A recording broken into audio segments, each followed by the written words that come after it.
No place is really Pacific for very long. I mean, neither the United States. We have constant wars. Okay, Europe will, I suspect, not return to the 31 years, but it will return to humanity. They will have their wars. They will have their peace. They will live their lives. It will not be 100 million dead, but the idea of the European exceptionalism, I think, is the one suffering the first death. There will be conflict. There was conflict in Yugoslavia, and there's certainly conflict now in Ukraine. As to the relationship to the United States, we no longer have a relationship with Europe. We have a relationship with Romania. We have a relationship with France. There is no Europe to have a relationship with. Yes, the gentleman in the fourth row over here. Excuse me. By the way, I'm a subscriber.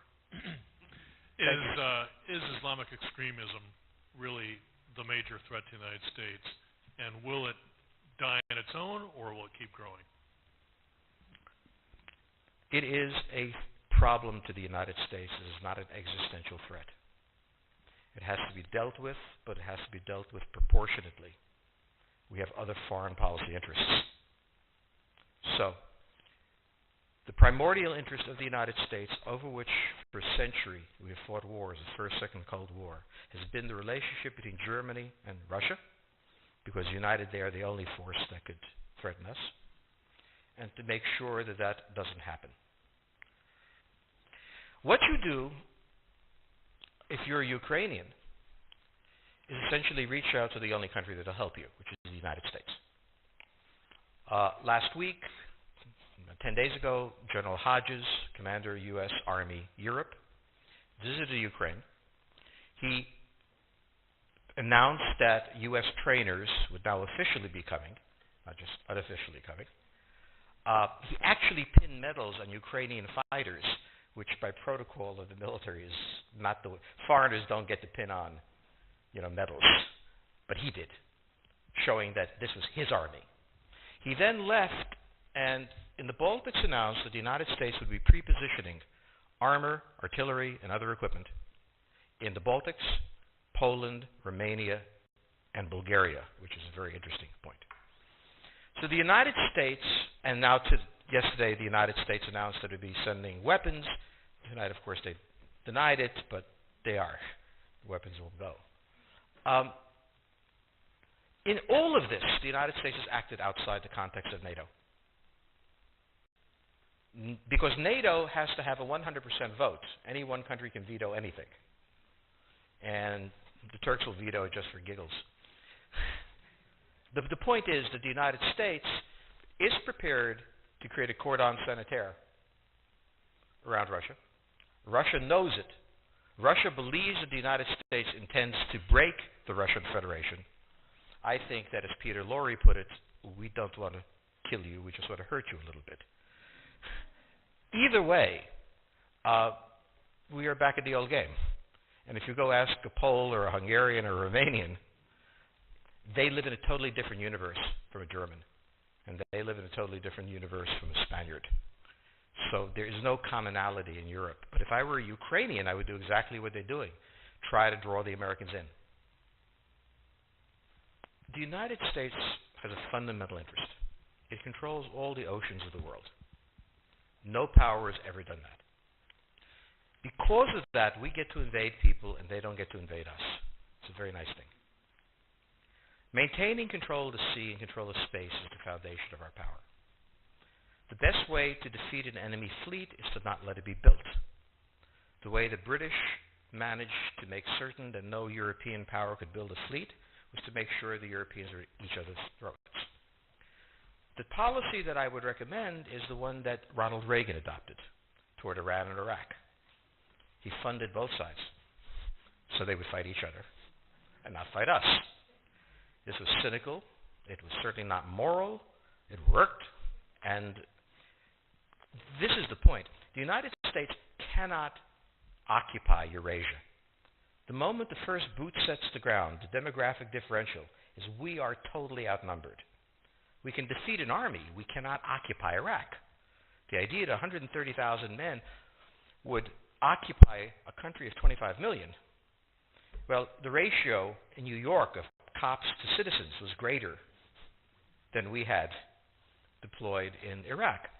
So we don't have the ability to go across, but we do have the ability to, first, support various contending powers so they concentrate in themselves with political support, some economic support, military support, advisors, and in extremis, do what we did in Japan, in Vietnam, in Iraq, and in Afghanistan, spoiling attacks.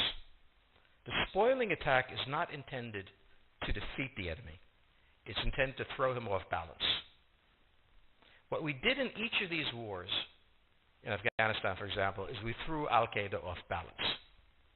The problem we have, since we're young and stupid, is that having thrown them off balance, instead of saying, okay, job well done, let's go home, we said, well, that was easy. Why don't we build a democracy here?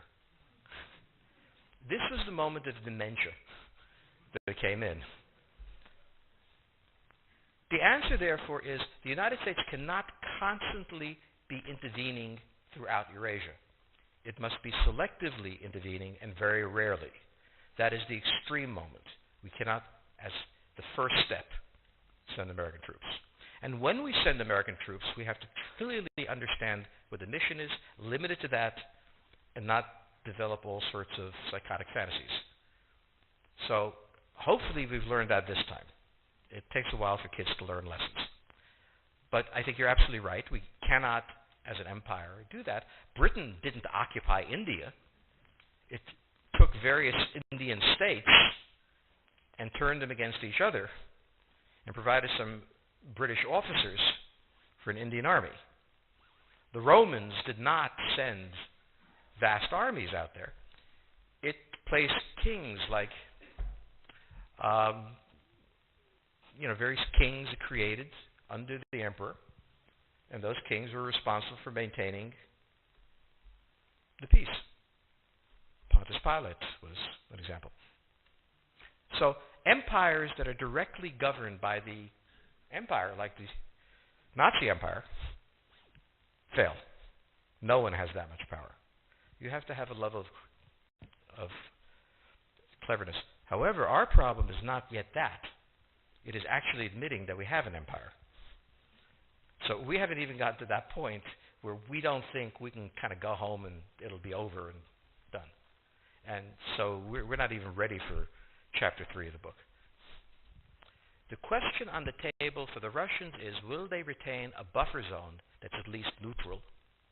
Or will the West penetrate so far in the Ukraine that they're 70 miles away from Stalingrad and 300 miles away from Moscow? For Russia, the status of Ukraine is an existential threat. And the Russians cannot let go. For the United States, in the event that Russia holds onto the Ukraine, where will it stop? Therefore, it's not an accident that General Hodges, who's been appointed to be blamed for all of this, is talking about prepositioning troops in Romania, Bulgaria, Poland, and the Baltics. This is the intermarium, from the Black Sea to the Baltic, that Pilsudski dreamt of. This is the solution for the United States. The issue to which we don't have the answer is, what will Germany do? So the real wild card in Europe is that as the United States builds this cordon sanitaire, not in Ukraine, but to the west, and the Russians try to figure out how to leverage the Ukrainians out, we don't know the German position. Germany is in a very peculiar position. Its former Chancellor, Gerhard Schroeder, is on the board of Gazprom. They have a very complex relationship to the Russians. The Germans themselves don't know what to do. They must export. The Russians can't take up the export. On the other hand, if they lose the free trade zone, they need to build something different. For the United States, the primordial fear is Russian capital, Russian technology, German technology and German capital, Russian natural resources, Russian manpower, as the only combination that has, for centuries, scared the hell out of the United States. So how does this play out? Well, the U.S. has already put its cards on the table. It is the line from the Baltics to the Black Sea.